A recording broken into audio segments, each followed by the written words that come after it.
Hi friends, എല്ലാവർക്കും പുതിയൊരു വീഡിയോയിലേക്ക് സ്വാഗതം. ഇന്നത്തെ നമ്മുടെ വീഡിയോ റെഡ് വെണ്ട കൃഷിയാണ്. മുമ്പ് നമ്മൾ റെഡ് വെണ്ടയുടെ ഒരു ഷോട്ടൊക്കെ ഇട്ടിട്ടുണ്ടായിരുന്നു.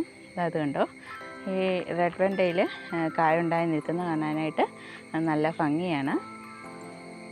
ഇതുപോലെ ഒരു 2 ചുവട് വെണ്ടയുണ്ടെങ്കിൽ നമുക്ക് നമ്മുടെ അടുക്കളയിലേക്ക് ആവശ്യമായിട്ടുള്ള വെണ്ടയ്ക്കയൊക്കെ നമുക്ക് കിട്ടും. ഒന്നരാടം ദിവസം വിളവെടുക്കാനായിട്ടൊക്കെ നമുക്ക് വെണ്ടയ്ക്ക കിട്ടും. നമ്മൾ വെണ്ടയ്ക്ക വിളവെടുക്കാനായിട്ട് താമസിച്ച് പോയാൽ ഇതുപോലെ മൂത്ത് പോവുകയും ചെയ്യും. ഇത് കണ്ടോ, ഇത് ഞാൻ ഒരു ദിവസമൊക്കെ ഒന്ന് വിളവെടുക്കാൻ ലേറ്റ് ആകുമ്പോഴത്തേന് പിന്നീട് വന്ന് നോക്കുമ്പോഴത്തേന് നമുക്കത് കറി വയ്ക്കാൻ കൊള്ളത്തില്ല. അപ്പോൾ ഞാൻ വിത്തെടുക്കാമെന്ന് കരുതി അങ്ങ് നിർത്തും. ഇത് കണ്ടോ, അതുപോലെ ഉണങ്ങി വിത്തെടുക്കാൻ പാകമായിട്ട് നിൽക്കുന്നതാണ് നമ്മുടെ ഈ വെണ്ടയ്ക്കയെ. അതുപോലെ കുറേ വെണ്ടയ്ക്ക എനിക്ക് ഇപ്രാവശ്യം ഇതിൽ നിന്നും ഉണങ്ങിപ്പോയി. ഇതുണ്ട്, ഇഷ്ടംപോലെ വിത്തുണ്ട്. അതുകൊണ്ട് നമുക്ക് ഇതെല്ലാം വിത്തായിപ്പോയി. ഇതൊക്കെ കായാണ്. വെണ്ട കൃഷി ചെയ്യുമ്പോൾ നമ്മൾ അതിൻ്റെ വിളവെടുപ്പ് കൃത്യമായിട്ട് നടത്തണം, അല്ലെങ്കിൽ നമുക്കത് ഉപയോഗിക്കാൻ പറ്റാതെ ആയിപ്പോവും. അതുകൊണ്ട് ഇതൊക്കെ ഇപ്പം നമുക്ക് എടുക്കാൻ പാകമാണ്. നമ്മളിങ്ങനെ ഒടിച്ച ഉടനെ ഇങ്ങ് ഒടിഞ്ഞ് പോരും. 2 ചുവട് വെണ്ടയുണ്ടെങ്കിൽ മതി, നമുക്ക് ഇഷ്ടം പോലെ വെണ്ടയ്ക്ക അതിൽ നിന്നും കിട്ടും. ഇതുപോലെ വെണ്ടയൊക്കെ നട്ടു കൊടുത്തു കഴിഞ്ഞ ശേഷം നമുക്ക് ആ വെണ്ടയിൽ നിന്ന് തന്നെ ഇഷ്ടംപോലെ വിളവ് കിട്ടാനായിട്ട് കുറച്ച് കാര്യങ്ങളൊക്കെ ഒന്ന് ശ്രദ്ധിച്ചാൽ മതി. വെണ്ട ഒരു കുറച്ച് വളർന്നു കഴിയുമ്പോഴത്തേക്ക് നമ്മൾ അതിൻ്റെ മണ്ടഭാഗം ഒന്ന് കട്ട് ചെയ്ത് വിടണം.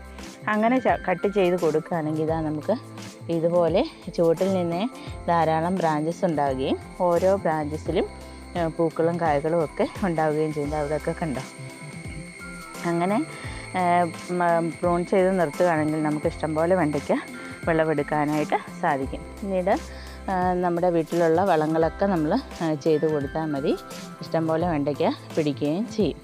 ഇതുകൊണ്ട് ഇതൊക്കെ ഒറ്റ വെണ്ടയാണ്, അതിൽ കായകളുണ്ടായി നിൽക്കുന്നതാണ്. ഇതൊക്കെ വിളവെടുക്കാനായിട്ട് പാകത്തിലായി നിൽക്കുന്നതാണ്. വീണ്ടും വീണ്ടും ഇതാ പൂക്കളും കായ്കളും ഒക്കെ ഉണ്ടായി വരുന്നുണ്ട്.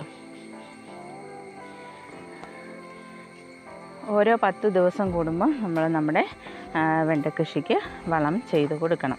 ചുവട്ടിലെ കളകളൊക്കെ ഉണ്ടെങ്കിൽ അതൊക്കെ നീക്കം ചെയ്തിട്ട് വേണം നമ്മൾ വളം ചെയ്ത് കൊടുക്കാനായിട്ട്. അതുകൊണ്ട് വെണ്ടയെ ബാധിക്കുന്ന ഒരു രോഗം എന്ന് പറയുന്നത് ഇലചുരുട്ടി പുഴുവാണ്. ഇലചുരുട്ടി പുഴു നമ്മുടെ ഇലയിൽ വെണ്ടയിലൊക്കെ ഉണ്ടെങ്കിൽ നമ്മൾ ആ ഇല അങ്ങ് നീക്കം ചെയ്ത് കളയണം, അല്ലെങ്കിൽ വീണ്ടും വീണ്ടും അത് കൂടുതലായിട്ട് ഉണ്ടാവും. ഇതുണ്ടോ, ഇതൊരു വെണ്ടയാണ്. ഈ വെണ്ടയുടെ ചുവട്ടിൽ നിന്ന് തന്നെ ഇഷ്ടംപോലെ ബ്രാഞ്ചസ് നിൽക്കുന്നുണ്ടോ. ഇതൊക്കെ നമ്മളിതുപോലെ പ്രൂൺ ചെയ്ത് കൊടുക്കുന്നത് കൊണ്ടാണ് നമുക്ക് ഇതുപോലെ ബ്രാഞ്ചസ് ചുവട്ടിൽ നിന്ന് തന്നെ ഇഷ്ടംപോലെ ഉണ്ടാകുന്നത്. അങ്ങനെ ചെയ്യുമ്പോൾ ഓരോ ബ്രാഞ്ചസിലും കായ ഉണ്ടായി കിട്ടുകയും ചെയ്യും. രാവിലെയും വൈകിട്ടും നമ്മളതുപോലെ വെള്ളം ഒഴിച്ചു കൊടുക്കണം. മഴയുണ്ടെങ്കിൽ നമുക്ക് വെള്ളം ഒഴിക്കേണ്ട ആവശ്യമില്ല. എങ്കിലും ചില സമയത്തൊക്കെ മഴയുണ്ടെങ്കിൽ നമ്മുടെ ഗ്രോ ബാഗിലൊക്കെയാണ് കൃഷി ചെയ്യുന്നത് കൊണ്ട് നമ്മുടെ ചെടിക്ക് ആവശ്യമായ വെള്ളമൊന്നും കാണുകയില്ല. ചെറിയ രീതിയിലൊക്കെയാണ് മഴ പെയ്തതെങ്കിൽ ഞാൻ കൊണ്ട് വെള്ളമൊക്കെ ഒഴിച്ചു കൊടുക്കുകയും ചെയ്യും. ഇനി നമുക്ക് വളം കൊടുക്കാം. ഞാനിതിന് പൈസ ചിലവാക്കിയുള്ള വളങ്ങളൊന്നും ചെയ്ത് കൊടുത്തിട്ടില്ല. എനിക്ക് ആവശ്യമായിട്ടുള്ള വെണ്ടയ്ക്കയൊക്കെ ഇതിൽ നിന്ന് കിട്ടുന്നുമുണ്ട്. ചാണകപ്പൊടിയും ചാരവും ഒക്കെ മിക്സ് ചെയ്ത് ഞാനിതിൻ്റെ ചുവട്ടിൽ ഇട്ട് കൊടുത്തിട്ടുണ്ടായിരുന്നു. അതുപോലെ തന്നെ പച്ച ചാണകവും പുളിപ്പിച്ചൊക്കെയാണ് ഞാൻ നമ്മുടെ ഈ വെണ്ട കൃഷിക്ക് വളം ചെയ്ത് കൊടുത്തിട്ടുള്ളത്. ഇപ്പോൾ നമുക്ക് അടുത്ത വളം കൊടുക്കാനായിട്ടുള്ള സമയമായി. വീണ്ടും വീണ്ടും നമ്മൾ വളം ചെയ്ത് കൊടുക്കുകയാണെങ്കിൽ നമുക്ക് ഇതിൽ നിന്നും ഇഷ്ടം പോലെ വിളവ് കിട്ടുകയും ചെയ്യും. ഇപ്പോൾ ഞാൻ കൊടുക്കാനെടുത്ത് വെച്ചിരിക്കുന്ന വളം നമ്മുടെ ചാണകപ്പൊടിയും അതുപോലെ തന്നെ ചാരം കമ്പോസ്റ്റുമാണ്. ചാരം കമ്പോസ്റ്റാണിത്, ചാണകപ്പൊടിയാണിത്. രണ്ടും കൂടെ മിക്സ് ചെയ്തിട്ട് നമുക്ക് നമ്മുടെ വെണ്ടയുടെ ചുവട്ടിലേക്ക് ഇട്ട് കൊടുക്കാം. നമ്മുടെ അടുക്കളയിൽ നമ്മൾ പാഴാക്കി കളയുന്ന പച്ചക്കറി വേസ്റ്റൊക്കെ ഉപയോഗിച്ച് നമുക്ക് വളം ഉണ്ടാക്കി വയ്ക്കുകയാണെങ്കിൽ നമുക്ക് നമ്മുടെ പച്ചക്കറിക്കൊക്കെ ഓരോ 10 ദിവസം കൂടുമ്പോൾ മാറി മാറി വളം കൊടുക്കാനായിട്ട് സാധിക്കും. വളം കൊടുക്കുന്നതിന് മുമ്പ് നമ്മൾ നമ്മുടെ വെണ്ടയുടെ ചൂടൊക്കെ ഒന്ന് ഇളക്കി കൊടുക്കണം. ഞാൻ ചൂട് ഇളക്കി വെച്ചിരുന്നതാണ്. നമുക്ക് വെണ്ടയുടെ ചൂട്ടിലേക്ക് ഇട്ട് കൊടുക്കാം. ഇത് ചാരം കമ്പോസ്റ്റൊക്കെ ധാരാളം കായ്ഫലം കിട്ടുവാനായിട്ട് കൊടുക്കാൻ പറ്റിയ വളമാണ്. ഇതൊക്കെ നമുക്ക് പൈസ ചിലവില്ലാതെ ഉണ്ടാക്കാൻ പറ്റുന്നതുമാണ്. ഇതൊക്കെ ആണ് ഞാൻ ചെയ്തു കൊടുക്കുന്ന വളങ്ങൾ.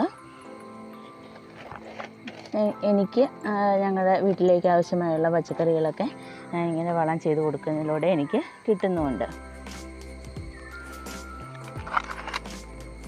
നമുക്ക് ഇതിനെല്ലാം ചുവട്ടിൽ വളമിട്ട് കൊടുക്കുന്നത് ഒരു സുന്ദരി ചീരയുടെ തൈയാണ്. പഴയ ഗ്രോ ബാഗ് ആയിരുന്നത് കൊണ്ട് അതിൻ്റെ ചുവട്ടിൽ കിളിർത്ത് വന്നിട്ടുണ്ടത്. അതേ വിത്തൊക്കെ വീണ് കിടക്കുന്നതാണ്. ഇങ്ങനെ നമുക്ക് കളയണ്ട.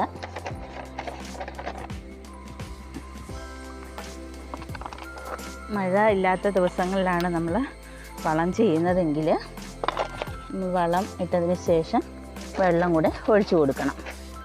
ഇപ്പം മഴ നമുക്ക് ദിവസവും ലഭിക്കുന്നുള്ളത് കൊണ്ട് ഞാൻ വെള്ളം ഒഴിച്ച് കൊടുക്കുന്നില്ല.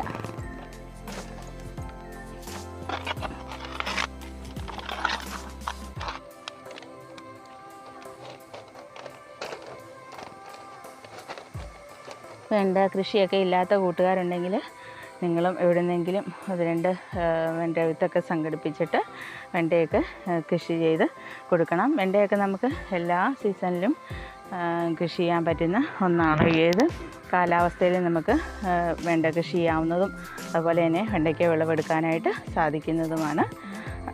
എൻ്റെ ചാനൽ ആദ്യമായിട്ട് കാണുന്ന കൂട്ടുകാരുണ്ടെങ്കിൽ ഒന്ന് സബ്സ്ക്രൈബ് ചെയ്യാനായിട്ട് വിട്ടുപോകരുതേ. അതുപോലെ തന്നെ എൻ്റെ ചെറിയ കൃഷികളൊക്കെ ഇഷ്ടപ്പെട്ടുവെങ്കിൽ ഒന്ന് ലൈക്ക് ചെയ്തും ഷെയർ ചെയ്തും കമൻറ്റ് ചെയ്തും ഒക്കെ സപ്പോർട്ട് ചെയ്യാനായിട്ട് ആരും മറന്നു പോകരുതേ. അടുത്തൊരു വീഡിയോയുമായിട്ട് നമുക്ക് വീണ്ടും കാണാം. നന്ദി.